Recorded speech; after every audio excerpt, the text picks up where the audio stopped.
तो देखिए राजघाट पहुंचने का सिलसिला शुरू हो गया है और वर्ल्ड बैंक की सीईओ इस वक्त आप देख रहे हैं पहुंची हुई है राजघाट, जहां पर पीएम मोदी ने उनका स्वागत किया। और देखिए थोड़ी देर में कहा जाए कि राजघाट पर महात्मा गांधी को श्रद्धांजलि देंगे तमाम जो वर्ल्ड लीडर पहुंचे हुए हैं दिल्ली में। और इस दौरान महात्मा गांधी का पसंदीदा भजन उसका भी प्रसारण किया जाएगा। तो एक एक कर तमाम जो वर्ल्ड लीडर हैं उनके पहुंचने का सिलसिला शुरू हो गया है। तो राजघाट से सीधी तस्वीरें आप देख रहे हैं। महात्मा गांधी को श्रद्धांजलि देने के लिए तमाम वैश्विक नेताओं का पहुंचने का सिलसिला शुरू हो गया है।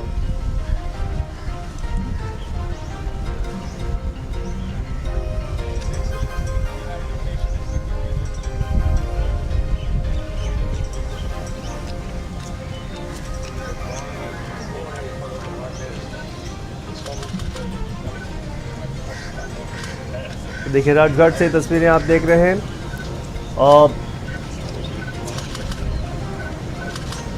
महात्मा गांधी को श्रद्धांजलि देने के लिए राजघाट पर नेताओं के पहुंचने का सिलसिला शुरू हो गया है।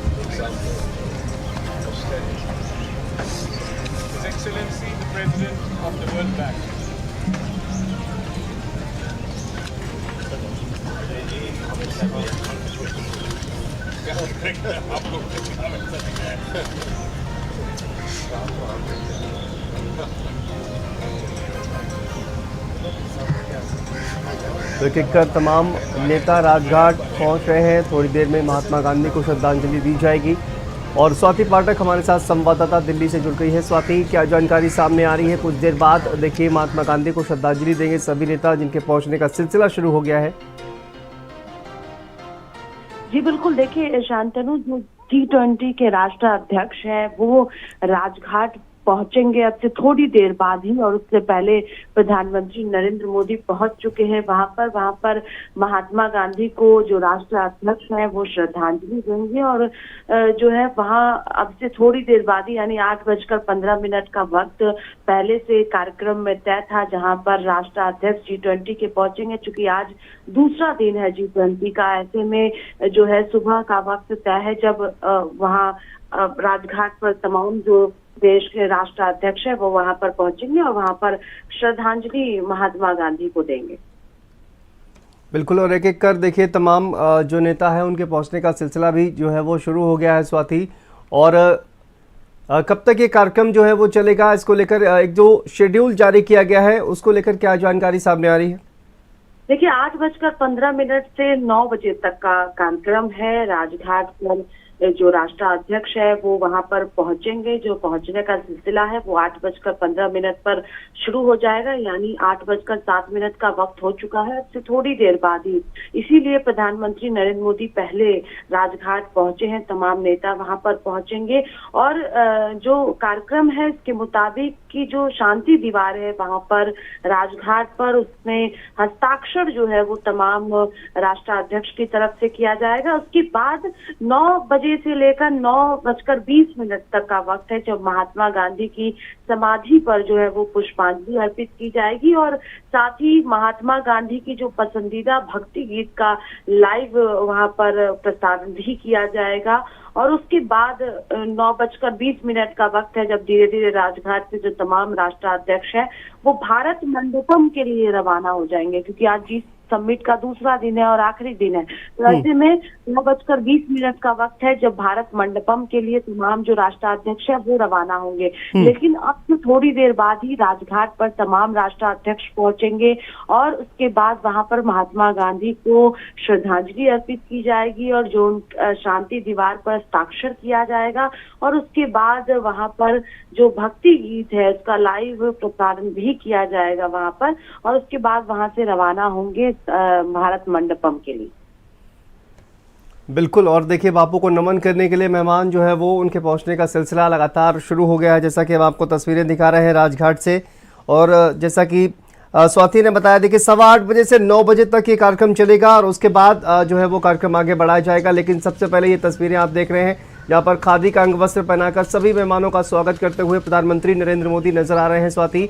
और खादी का कहा जाए कि एक भारतीय प्रोडक्ट और उसको वैश्विक मेहमानों से परिचय कराते हुए। इससे पहले भी हमने देखा स्वाति कि जिस तरह से चाहे वो कोणार्क चक्र हो जहां पर तमाम मेहमानों का स्वागत किया गया, और उसके बाद जिस तरह से नालंदा विश्वविद्यालय को लेकर उन्होंने तमाम मेहमानों का परिचय कराया। तो एक भारतीय संस्कृति और भारतीय जो तमाम प्रोडक्ट्स हैं उनसे भी प्रधानमंत्री नरेंद्र मोदी वैश्विक मेहमानों से परिचय कराते हुए नजर आ रहे हैं। जो भारत की संस्कृति है G20 में उसकी झलक देखने को मिली है। और अभी आप तस्वीरें भी देख पा रहे होंगे कि प्रधानमंत्री नरेंद्र मोदी राजघाट पर तमाम जो नेता पहुंच रहे हैं उनका स्वागत कर रहे हैं और राजघाट पर पहुंचकर बातचीत हो रही है। ये तस्वीरों में साफ तौर पर देखा जा सकता है।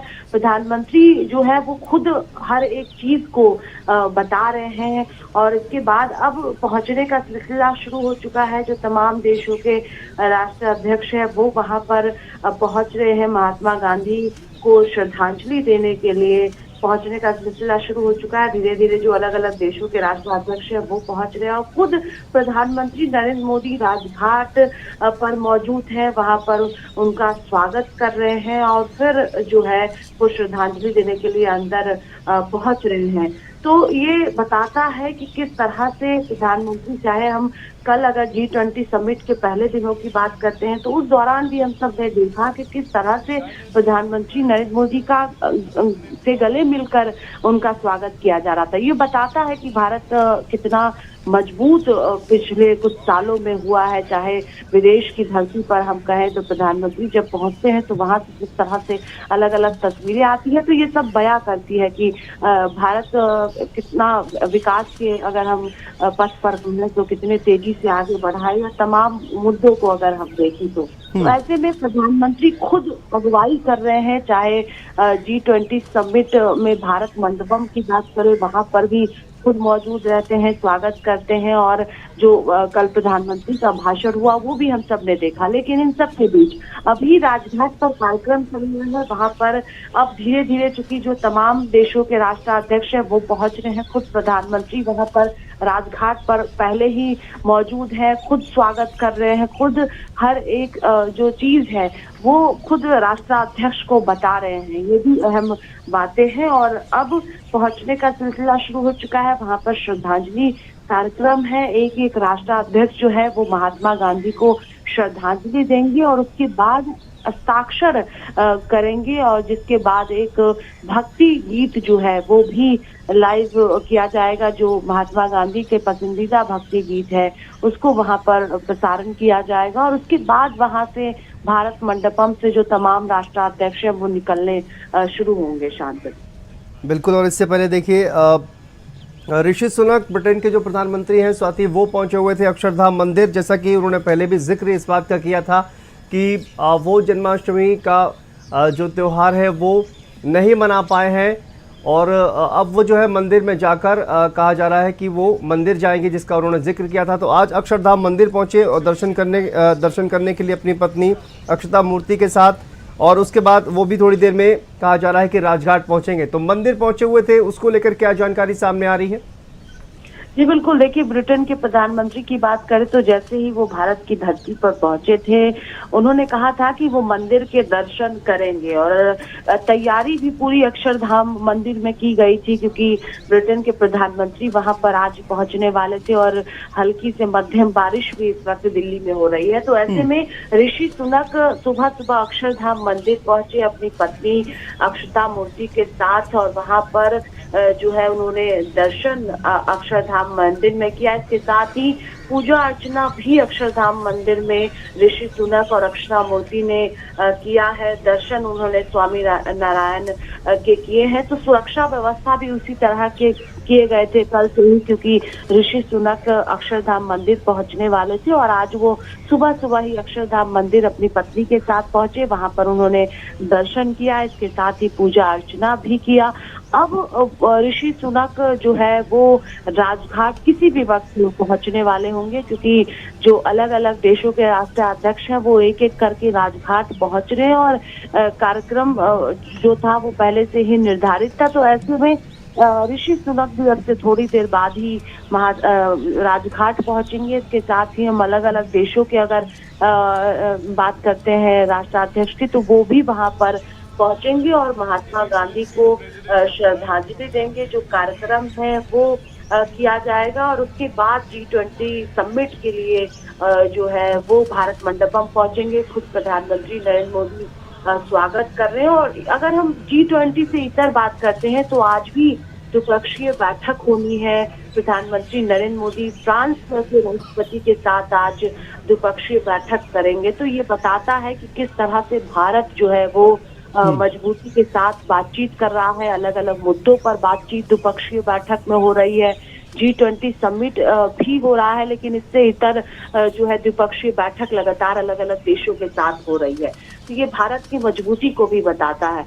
लेकिन जो है राजघाट की बात करें तो अब धीरे धीरे सब पहुंच रहे हैं। अगर हम बात करें IMF की प्रबंध निदेशक, तो वो वहां पर पहुंच चुकी है। इसके साथ ही अलग अलग जो देशों के नेता है वो भी वहां पर पहुंच गए। और आज आखिरी दिन है G20 समिट का, तो अहम दिन आज की है क्योंकि भारत इसकी अध्यक्षता कर रहा है। और कल जिस तरह से हम सब ने देखा कि प्रधानमंत्री नरेंद्र मोदी ने अपने संबोधन में जो है वो कहा, रूस और यूक्रेन के युद्ध का जिक्र हुआ कि अब युद्ध का युग नहीं है। ये सबसे बड़ी बात कल G20 समिट में हुई है। एक मैसेज दिया गया है कि अब युद्ध का युग नहीं है। इसके साथ ही जब आज बैठक होगी G20 समिट का आखिरी दिन है, तो कई अहम फैसले लिए जाएंगे क्योंकि कल भी जो है वो साझा बयान जारी किया गया था। लेकिन अभी अगर हम राजघाट की बात करें तो सुबह सुबह महात्मा गांधी को श्रद्धांजलि देने का जो कार्यक्रम है वो इस वक्त जो राजघाट पर जारी है। जो तमाम देशों के राष्ट्राध्यक्ष वो लगातार शांतनु पहुंच रहे हैं, वहां पर श्रद्धांजलि उनको देंगे और उसके बाद भारत मंडपम के लिए रवाना होंगे। वहां पर जो मंथन है G20 समिट वो एक बार फिर से शुरू हो जाए।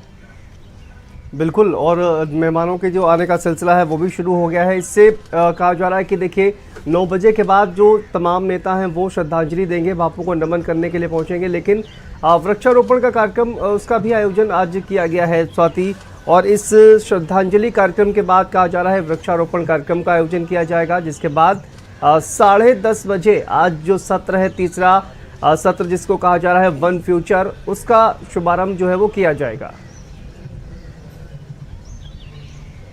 जी बिल्कुल, देखिए शांतनु, वृक्षारोपण समारोह जो है वो भारत मंडपम में होगा। और ये जो कार्यक्रम आया है उसके मुताबिक आपको बता रही हूँ कि वृक्षारोपण कार्यक्रम भारत मंडपम में किया जाएगा और उसके बाद जो है वहां पर सत्र की शुरुआत हो जाएगी 10:30 बजे के आसपास। और वन फ्यूचर जो है वो आज का थीम होगा, क्योंकि वन अर्थ पर कल पहला सत्र हुआ, दूसरा सत्र वन फैमिली पर किया गया, अब तीसरा सत्र जो है वो वन फ्यूचर पर किया जाएगा और ये भारत मंडपम में होगा। जिसके बाद 10:30 से 12:30 बजे के बीच में तीसरा सत्र आज होगा और उसके बाद संयुक्त बयान जो है वो जारी किया जाएगा। ये अहम है कि संयुक्त बयान में क्या कुछ जारी किया जाता है। तो इसके साथ ही अगर हम अभी की बात करते हैं तो अमेरिका के राष्ट्रपति ने एक ट्वीट किया है जिसमें कल के वीडियो को जारी किया गया है पहले दिन के समिट को, और उसमें लिखा गया है कि ऐसे समय में जब वैश्विक अर्थव्यवस्था जलवायु संकट, नाजुकता और संघर्ष के झटकों से पीड़ित है, तो इस साल के शिखर सम्मेलन में साबित कर दिया कि G20 अभी भी हमारे सबसे महत्वपूर्ण मुद्दों का समाधान निकाल सकता है। ये बड़ी बात अमेरिका के राष्ट्रपति की तरफ से अभी ट्वीट करके कहा गया है। यानी एक भारत के लिए अच्छी बात है कि जिस तरह से भारत ने G20 का आयोजन किया भव्य तौर पर और एक संदेश दिया गया। अब अमेरिका के राष्ट्रपति जब ऐसा ट्वीट कर रहे हैं तो इसे समझा जा सकता है कि जिस तरह से यहाँ पर आयोजन किया गया, जो मैसेज दिया जा रहा है, ये मजबूती के साथ जब लिखा जा रहा है कि हमारे लिए G20 सबसे महत्वपूर्ण मुद्दों का समाधान निकाल सकता है। यानी कई अहम मुद्दों पर कल चर्चा हुई है, चाहे हम युद्ध की बात कर ले या फिर हम अलग अलग मुद्दों की बात कर ले। कोविड को लेकर बातचीत हुई है, रूस यूक्रेन के युद्ध को लेकर बातचीत हुई है, कई फैसले G20 समिट के पहले दिन लिए गए हैं। अब दूसरा दिन है तो 10:15 का वक्त है, 9:40 से 10:15 का वक्त है जब तमाम जो देशों के राष्ट्रपति प्रधानमंत्री हैं वो वहां पर पहुंचेंगे। उनका स्वागत प्रधानमंत्री नरेंद्र मोदी करेंगे और उसके बाद वृक्षारोपण कार्यक्रम 10:15 से 10:28 तक का तय किया गया है, जब वहां पर भारत मंडपम के साउथ प्लाजा में जो है वो वृक्षारोपण समारोह होगा और उसके बाद 10:30 बजे से 12:30 बजे तक समिट का तीसरा सत्र होगा। वन फ्यूचर इसका थीम है और ये भारत मंडपम में होगा और जिसके बाद संयुक्त बयान जारी किया जाएगा। तो राजघाट से जो तमाम नेता हैं वो भारत मंडपम पहुंचेंगे और वहां पर प्रधानमंत्री उनका स्वागत करेंगे और उसके बाद वहां पर जो है वृक्षारोपण समारोह होगा और उसके बाद G20 समिट का आखिरी दिन है आज और सत्र की शुरुआत भी होगी। बिल्कुल, लेकिन सत्र की शुरुआत इससे पहले कहा जाए कि देखिए राजघाट पर सभी मेहमानों के पहुंचने का जो सिलसिला है वो लगातार जारी है और प्रधानमंत्री नरेंद्र मोदी उन सभी को का परिचय कराते हुए महात्मा गांधी और उनसे जुड़ी जो तमाम चीज़ें हैं उनसे परिचय कराते हुए तमाम विदेशी मेहमानों से खादी का जो अंग वस्त्र है उसको पहनाकर उनका स्वागत जो है वो किया जा रहा है। कुछ देर बाद ही राजघाट पर महात्मा गांधी को श्रद्धांजलि देते हुए तमाम मेहमान नजर आएंगे और देखिए IMF हो स्वाति या फिर वर्ल्ड बैंक, तमाम जो लीडर हैं वो इस वक्त पहुंचे हुए हैं और एक डेटा जो है वो भी जारी किया गया है। पिछले 6 सालों में भारत ने जिस तरह से प्रगति की है उसको लेकर कहा गया है कि भारत जो है वो सबसे तेज़ी से बढ़ती हुई अर्थव्यवस्थाओं में से एक है निश्चित तौर पर। और कल जिस तरह से तमाम चाहे वो अफ्रीकी यूनियन जिसको शामिल किया गया G20 समिट में और कहा जाए एक मेंबर अब अफ्रीकी यूनियन बन गया है, एक ऐतिहासिक क्षण, क्योंकि जिस अफ्रीकी यूनियन का गठन ही कहा जाए कि यूरोप के खिलाफ हुआ हो उसको मनाना ये बड़ी कूटनीतिक जीत है, न सिर्फ नरेंद्र मोदी के लिए बल्कि भारत के लिए भी। और इसके अलावा एक इकोनॉमिक कॉरिडोर जो है वो बनाया जाएगा ट्रेड को लेकर, जिस तरह से आर्थिक सहयोग को लेकर एक वैश्विक मंच बनाया गया है, तो उसमें कहीं ना कहीं भारत जो है वो सफल होता हुआ दिखाई दे रहा है। कंपेयर करें पिछले बार जो G20 समिट हुई उसको लेकर, तो इस बार कहा जा रहा है कि सबसे ज़्यादा G20 समिट में काम हुआ है और एक संयुक्त बयान भी जारी करवाना, जबकि तमाम जो मतभेद हैं वो निकल कर सामने आ रहे थे, तो संयुक्त बयान जारी करवाना वो भी रसिया यूक्रेन वॉर को लेकर एक बहुत बड़ी कहा जा रहा है कूटनीतिक जीत है। और सभी विदेशी जो मेहमान आए हुए थे, विदेशी मीडिया जो आई हुई थी, उनकी भी इसी बात पर नजरें टिकी हुई थी कि आखिर रूस यूक्रेन वॉर पर इस G20 समिट से क्या निकलकर सामने आता है। स्वाति जी बिल्कुल, देखिए रूस यूक्रेन को लेकर जो है वो चर्चा हुई G20 समिट के पहले दिन और इसी पर सबकी नजर टिकी हुई थी कि क्या जो है मंथन होता है, किस तरह से क्या चीजें निकल कर सामने आती है। लेकिन जो है वो सबने माना, शांतनु जो G20 समिट के देश हैं उन्होंने माना कि ये युद्ध का युग नहीं है, ये कहा गया है। और ये भी जो है रूस यूक्रेन के जो अनाज समझौते को फिर से शुरू करने की अपील भी की गई और ये कहा गया कि ये युद्ध का युग नहीं है, यानी जिस तरह से रूस और यूक्रेन का युद्ध पिछले दिनों हुआ हम सब ने देखी, वो मैसेज यहाँ से दिया गया है। और इसके साथ ही कई अहम फैसले भी हुए हैं। अफ्रीकन यूनियन को G20 में शामिल किया गया, ये सबसे बड़ा फैसला हुआ है। इसके साथ ही दिल्ली जॉइंट डिक्लेरेशन जारी किया गया, ये एक अहम फैसला कल हुआ है। तो कई जो महत्वपूर्ण फैसले हैं वो G20 समिट के पहले दिन हुआ है। अब दूसरे दिन इंतजार है कि क्या कुछ होता है। इसके साथ ही जो है UN चार्टर के आधार पर यूक्रेन में शांति की बहाली हो, ये भी कल जो G20 समिट के जो पहला दिन था वो कई बड़े फैसले लिए गए हैं, जिसमें ये भी एक फैसला लिया गया कि UN चार्टर के आधार पर यूक्रेन में शांति बहाली हो। इसके साथ ही जो अनाज समझौते हैं उसको फिर से शुरू करने की अपील की गई है। और अगर हम बात करें G20 जियोपॉलिटिक्स के मुद्दों को सुलझाने का मंच नहीं है, ये भी एक मैसेज जो है वो G20 समिट से दिया गया है। दिल्ली जॉइंट डिक्लेरेशन जारी किया गया, अफ्रीकन यूनियन को G20 में शामिल किया गया। तो ये महत्वपूर्ण फैसले हैं जो लिए गए। इसके अगर अलग से हम इससे बात करें तो कल भी हम सब ने देखा कि अलग अलग जो द्विपक्षीय बैठक है वो भी G20 समिट से अलग हटकर हुई है प्रधानमंत्री नरेंद्र मोदी के साथ। तो इसमें भी कई मुद्दों को लेकर बातचीत अलग अलग देशों के साथ प्रधानमंत्री नरेंद्र मोदी की हो रही है। और आज भी द्विपक्षीय बैठक होनी है। तो कल हमने देखा कि ऋषि सुनक के साथ द्विपक्षीय बैठक हुई है, तस्वीरें भी जारी की गई, वीडियो भी सामने आया है। तो कई जो महत्वपूर्ण फैसले हैं वो G20 समिट में कल लिए गए हैं। आज इंतजार है कि जब आज एक बार फिर से भारत मंडपम में G20 समिट का आखिरी दिन है, तो किन किन मुद्दों पर चर्चा होती है और बाद में जब साझा बयान जारी किया जाएगा तो उसमें क्या कुछ निकल कर सामने आता है। ठीक है, बहुत बहुत शुक्रिया आपका स्वाति, इस तमाम जानकारी के लिए, तमाम अपडेट के लिए। तो देखिए, बापू को नमन करने के लिए तमाम मेहमानों के पहुंचने का सिलसिला लगातार जारी है।